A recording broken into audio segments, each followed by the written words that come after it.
Business owners in Prince George's County say an increase in crime needs to be addressed. This week, the council vice chair for District 6 met with owners one-on-one, and District 6 covers areas like Forestville, District Heights, Largo, Upper Marlboro. Randy Ayala was at that meeting and joins us now in studio. And Randy, a police officer shortage has been one big concern. Yeah, this is my hometown here. 7 businesses participated, all located in the Largo, Capitol Heights area. It's an area some might say isn't as thriving as it could be. And at the top of the list was crime here. Vice Chair Walla Blagay visited Connoisseur Paris. This is in Campus Way, Largo. Owner Julius Ade said he's been at that location for 2 years and has had 2 instances of crime. So first, an iPad was stolen, and when an employee tried to confront that person, they ended up pulling out a knife. Another time, he said his business was burglarized in the middle of the night. Now, in both instances, he claims he could not get an officer to come out. He says it's frustrating, and Blagay said she believes it's directly related to the officer shortage the county is facing. Call 911 and just to get somebody called and stayed on the phone.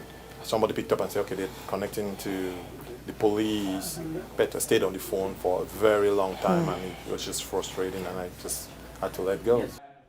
All right, so I reached out to Prince George's County Police about this. They said they've had 1 call for service there, and that was for that burglary, and says an officer did come out. Other than that, it's been relatively quiet in that area regarding crime. Now, Councilwoman Blagay says with the huge projects coming to Prince George's County, like the Blue Line Corridor, now is the time to prepare, and that means addressing the officer shortage. We do need to make sure that, safety needs to be in place, because with more people, that means possibly more crime, and more traffic means we're going to need to hire more people.